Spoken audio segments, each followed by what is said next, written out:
L'espoir, ça fait partie de la pêche. Quand on met nos filets, c'est qu'on est déjà en espérance, on espère avoir quelque chose. Puis il ne faut jamais abandonner. Toute notre vie, l'ennemi du pêcheur, c'est le désespoir. On ne doit pas désespérer, on doit toujours croire. Croire que le lendemain sera meilleur. C'est la vie en quelque sorte. La vie sans espoir, c'est pas possible de la vivre.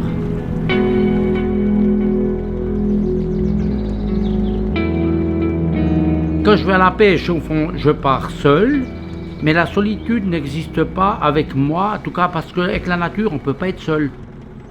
J'entends les oiseaux, je vois le soleil se lever, j'entends le clapotis de l'eau, puis après je relève mes filets, puis ça fait presque un peu comme de la musique, hein, parce que je l'élève, il y a un brochet, il y a une truite, il y a un moment où le cœur se met à battre aussi, parce qu'on ne se lasse pas de ces moments-là où il y a la force de la découverte. Quand je suis sur le lac, je pense aux autres, à la vie, à mes amis. J'ai appris tout d'un coup, je suis interviewé par un canard qui passe. Après, j'ai tous mes oiseaux, les hérons qui viennent, les goélands. Je croise mes regards avec eux. Hein. J'ai une amitié avec les oiseaux. J'ai une amitié avec le ciel, avec les étoiles, avec tout ça, parce que je vis avec tout ça. Au fond, l'ennui n'a jamais existé à la pêche. Un cocotte. C'est clair que quand on est pêcheur, on travaille, on est seul avec soi-même, mais dans le soi-même, il y a tous les autres. L'amitié, c'est une chose qui est importante. Ce qui me plaît le plus, c'est la Sainte Seine. Pourquoi? Parce qu'on s'est réunis ensemble, on mange ensemble. Quelque part, la communion, elle est tous les jours avec ceux qu'on aime. Et même avec les fois les autres, parce que moi, il y a eu des gens que j'aimais pas. Et puis pour finir, avec le temps, on a appris à s'aimer. Parce qu'en définitive, je me suis rendu compte que la haine, elle nous mène nulle part. La vie, je la trouve belle. Elle est compliquée, elle est dure, mais je la trouve belle. Avec les autres. Pour moi, la méditation, c'est, je ferme les yeux, je rentre à l'intérieur très profond, avec tous ceux qui étaient avant moi, sans les comprendre complètement, puis après, je ferme les yeux, hein. Puis je reste dans le silence total.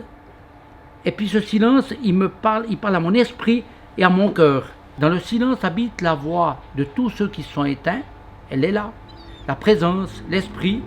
Puis il y a aussi tout ce qui nous compose avec l'univers. Il y a tant de bruits qui s'atténuent par la distance des grands, mais elles habitent ce silence. C'est clair que vis-à-vis de Jésus-Christ, je suis lié.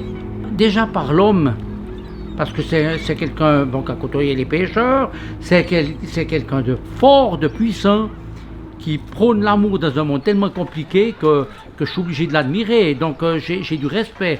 La question de la foi, moi je le dis, je suis un croyant aveugle. Mais je parle toujours, puis des fois je prie, puis je dis, écoute Jésus, je ne sais pas si c'est la vérité exacte. J'ai de la peine, je suis un saint Thomas, je le reconnais.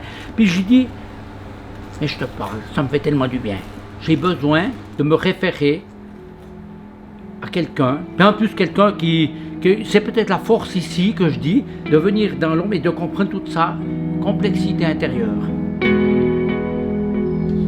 Ma foi, elle serait comme ça, comme les Indiens qui croient au grand esprit, à la puissance universelle, dont on fait partie. C'est un miracle, la vie, c'est un vrai miracle. Moi j'aime bien quand on me parle de Dieu, quand il dit « je suis l'alpha et l'oméga », ça me plaît. Parce qu'en définitive, c'est ça. Il est tout, partout.